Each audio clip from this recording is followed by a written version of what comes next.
but it's harder to come together now because of all the massive fraud that many Americans are not even aware of. And that is the subject of this evening's Talking Points memo. TikTok. Never been there, know what it is, but I have more important things to do than ticking the talk or whatever you do there. But massively popular all over the world. And charlatans are using it. Here's a very good example. March 25th, just a few days ago, I don't know what to call them. Disruptors? Maybe that's a good word. Tony and Angel. We have not traced them back, and I really don't want to bring any kind of grief upon them, although I don't respect them, posted a TikTok video about ICE. Go. This plane's not going anywhere, people, right? I'm not going to repeat myself all day. Juan Garcia, where are you? Come to the front right now. No. You guys are allowed to take people off the plane now? Yes, absolutely. That's why I have this badge on. Since when? Badge. Yeah, what's your badge say? I'm not here for a discussion. I'm here for Mr. Garcia. Show your face, Howard. Do you have identification? Identify yourself. Come on, Mr. Garcia. Okay, right after that dropped, I got all kinds of texts from my liberal friends, see. And I said, let me check this out. It's a phony. They're actors. It's a set that they used. They had to spend some money on this. It was a complete phony. No disclaimer that we could find. None. Just threw it on up. Millions of people believed it was true, including, and I mean, among my friends who texted me are journalists, sophisticated people. And then it got nasty. Roll it. I got arrested. I'm a U.S. citizen, and these guys want to put me away. They want to send me across the border. I was born here. Where were you born? San Antonio, Texas. Zones And your dad was Mexican or something? Yeah, my mom was. But that shouldn't matter. I was born here in the United States. Yeah, dude. Where's your wife? They already took her. And she was born here too? She was born same place. Yeah. You're kidding me. Yeah, American citizens. Dude, I'm so sorry. I hope you can get a lawsuit or something. Yeah, I'm gonna sue the shit out of these people. Okay, again, phony. Total fabrication. Was acting and on a set, and it went all over the world. This is serious, okay? Now, YouTube, which carried some of it, they have more than 2 million subscribers as Tony and Angel duo, and they call themselves disruptors or whatever, digital creators. So this is serious. And the outfit that rented them the set is called Network Media. It's an industry, this whole industry. Somebody's behind this because it costs money. Somebody's paying for this propaganda. Okay, now we have the specter of AI, artificial intelligence. We do make these people look like pikers. Because with artificial intelligence, you can take a human being and then insert a different face, words in the person's mouth they did not say. It's unlimited. The fraud, the potential is unlimited.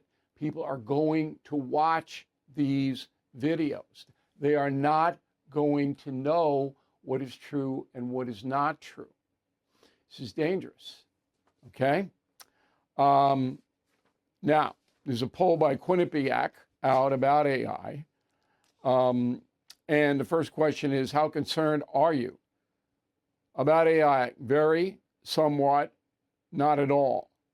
very concerned, 38, somewhat 42. That's 80% of Americans are concerned about AI, but they won't even know it's AI, a lot of them, okay? And 18% are not. Okay, second question. How much of the time do you think you can trust the information generated by AI? All the time, most of the time, some of the time. Almost all, and most of the time, only 21%. Some of the time, hardly ever, 76%. But how are you going to delineate that? How are you going to know what you can trust and what you can't? Unless you have a machine like I do. I have an investigative machine. We can find out. You don't have that. Okay? Last question. When it comes to day-to-day life, do you think AI will do more good than harm? More good, 34. More harm, 55. Don't know, 11. But it's coming. Now, with all of that stuff in the air, you combine it with misinformation on the already existing media. Okay? Now, Chris Cuomo is a friend of mine, but he's an emotional guy. And sometimes he makes mistakes, as he did last night. So this was his program. He was taking calls. Roll the tape. We know that you told Bill O'Reilly that you weren't a Democrat, but instead of telling us what you don't like what's going on with Trump, what would you do? What is your answer to the solving the Iran problem? Okay, first of all, I'm a journalist, not an elected leader, okay? You don't hear Bill O'Reilly giving you any explanations or solutions. You don't? Every day I do that. Every blanking day. All right, if you watch the San Francisco special, which Cuomo didn't, I had absolutely given you the solution to that problem. That's therapeutic centers where these people are mandatory. You get to take them off the street and get them well. Provide for them. Because what's happening now in San Francisco is barbaric. And then there were the migrants. So how do you deal with that? Well, last September, as you may remember, we had all kinds of problems in Minneapolis where ICE was running down people suspected of being in the country illegally, and protesters were confronting them. I have a solution, and I put it forth last September 19th. Go. You can't have people kicking doors in, chasing people around. Can't do that. What you can do is say to anyone in this country without documentation, you have 3 months. I had it originally at 6, but I'd bring it down to 3. You have 3 months, 90 days, to register with your local post office. Each post office will have a registration form. You're to fill it out, and then you send it to Homeland Security on an envelope that's already given to you, and the government pays the stamp. If you do not fill out the form, and the form would say, who are you? What country do you come from? Where are you living? Do you have a job? Do you have dependents, children? That kind of thing. It's a questionnaire. If you don't do it within 90 days and you're caught by the authorities, local, state, federal, you're deported without a hearing. No hearing. You're gone. Now, if that happened, the government would have a massive database of people here illegally, and then they could adjudicate those people, give them a hearing. Right now, we just have millions of people just wandering all over the place. Is that not a solution? Of course it is. Now, Chris Cuomo didn't intentionally mislead you. I don't believe that he did. He's not that kind of guy. But he doesn't watch this program. Okay, he's talking off the top of his head. He does not watch this presentation. He doesn't know what I do. And most likely he doesn't care. But that's okay. It's all right. But off the top of his head, well, Bill O'Reilly doesn't have any solutions, which is ridiculous. If you know me, if you watch me, you know that almost every day we put forth solutions to vexing problems here. So let's recap it. You got stunts on TikTok and other social media paid for. Phony garbage.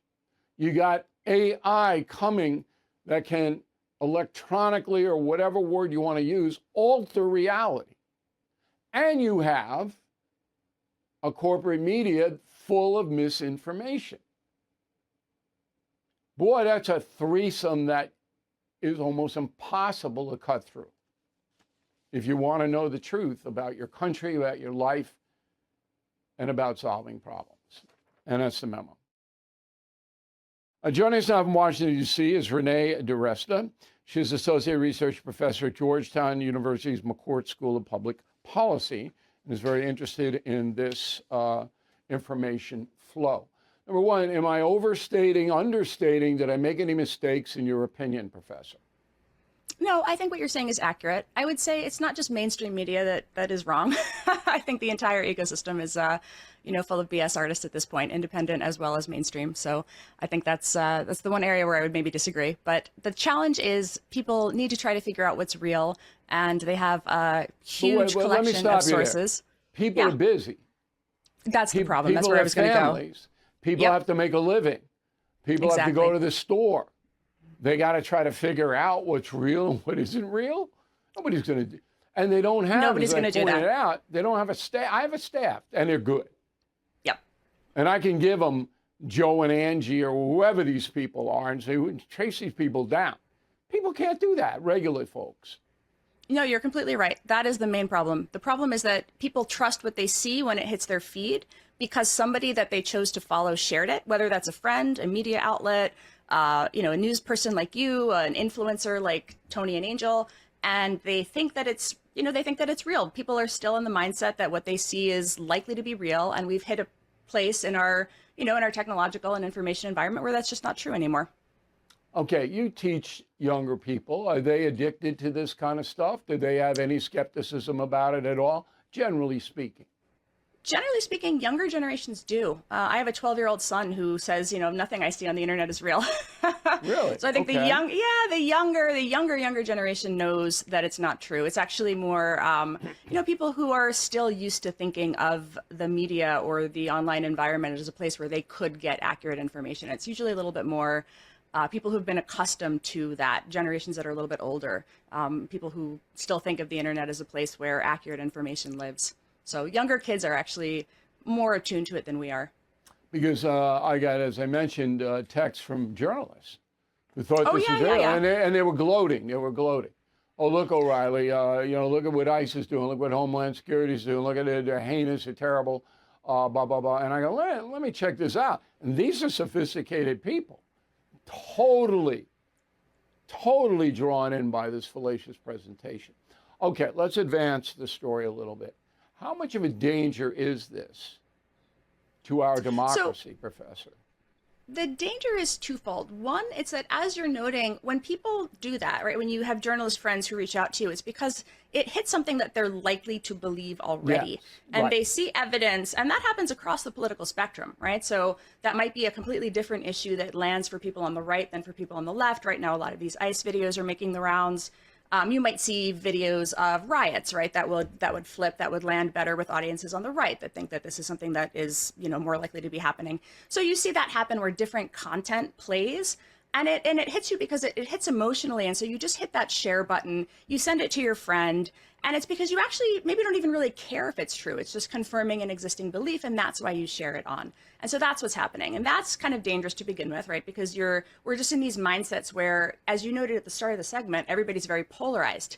And so you don't actually care to check sometimes. You just think, this is showing my enemies or my political opponents in the worst light, so I'm going to share it. And I'm not going to go check. Yes. Right. But when you have, and this is certainly possible with AI, when you have the majority of voters not knowing what's real and what isn't real, I think there's trouble ahead. That's the second part. Right. Because sometimes what you'll see is, in the incident that you showed, there's some signs there, right? There's that plane is very unbranded. It's a little bit suspiciously kind of 90s looking. Most planes don't have those cloth covers in quite that way anymore. They don't have those kind of bulkheads. But what you see now is, you don't even have to have the video. You can have a very plausible leaked audio that sounds like a politician saying something, but really it's a synthetic voice. If something like that drops 24 hours before a vote, that kind of thing can really shake people up. It can make them wonder, is this real? We've seen that happen in a number of European elections. There's nothing to stop that from happening here. And because it takes sometimes, between 3 hours to 2 days to actually go in there and figure out if the content is real. Sometimes these are very, very high quality fakes. There's that window, that time where people don't know what to believe. And if it sounds scandalous, you're going to have this environment where, again, people are going to be likely to believe it if they don't like the person, not likely to believe it if they don't, and they're not actually going to get at the facts or the truth. And that's one of these big challenges. The other side of it, though, look, you can destroy somebody pretty easily. Absolutely. In 2 days, particularly if that person's running for office. You can drop all kinds of stuff that they did this, they did that. Look at this video we have. Look at them here. Look at them there, and they're not there. Now, I don't think the law has caught up with this. U.S. law, we're supposed to be protected against fraud. This, when it comes all down to it, Professor, and please disagree if you believe that. It's fraud. This is fraud. So the challenge you have is that what Tony and Angel would say is that this is political satire and that that's covered under the First Amendment. And that's legally correct, right? And so the question that we get to is, what do you do to help people then know? When you get at false information about a person, you have a little bit more in the way of law that you could apply to those situations, like defamatory content or likeness laws in certain areas, areas where you see candidates that are subject to harassment content, where, female candidates in particular are put into compromising situations. That kind of thing happens sometimes. There are certain laws that apply to that. But for political content, this is protected under the First Amendment. And so one of the things that we are trying to do as we think about how to address this problem is, can you give people more context? Can the platforms, particularly social media platforms where this spreads, toss up a label, right? Can the models that are used to create it put up a label? With that. I know that's the problem. And this is the issue though, right? Where you're hitting that challenge of what, and I'm the first person to tell you that labeling is not foolproof, that bad actors can strip it out, that it doesn't work in the case of audio. It is, and that is the other thing. It's the deluge. I wish, look, I sound like I'm making an excuse for the tech companies here. I'm really not. Nobody's more frustrated than me. It is that balance. You were right. The law has not caught up. This is the environment we live in now. The other side of it, though, is that you have real content, real audio. Sometimes politicians do get caught saying dumb things on tape, right? And then they can just say, no, that's not me, that's AI. And that's the other side of it, right? So you have this liar's dividend. That's not where nearly you see what... It is happening. That is happening no, also. All We are right, seeing but that the happen assertion, in, the assertion that there is a villain way overwhelms everything else. I mean, yes, that's these true. Nitwits who put this out wanted, I don't care what they say, it's satire or whatever, they wanted they make a lot of money. Well, I don't know about money, but they wanted a conclusion that ICE and Homeland Security were bad, were abusers. That's what they wanted, and they accomplished it. The political piece, you're right, is true. But the other side of it is that a lot of this is financially motivated. We focused on the political here, but a lot of the ways that this applies that people need to be aware of is spam and scams. It is people reaching out, particularly to older people, saying, hey, it looks like a beautiful woman, reaching out in a message. That person doesn't exist. They're trying to sell you a product. That product doesn't exist. A vacation home or a stay, that house doesn't exist, right? So it's actually financial fraud and scams that are where most of the AI-generated content is happening. In the political realm, you're seeing the skits, the satire, but that the is fraud. But you can get prosecuted. And for the financial stuff, yes, absolutely you can. So all I think, Professor. last word. Thanks for having me on. No, you were very good. Thanks for taking the time.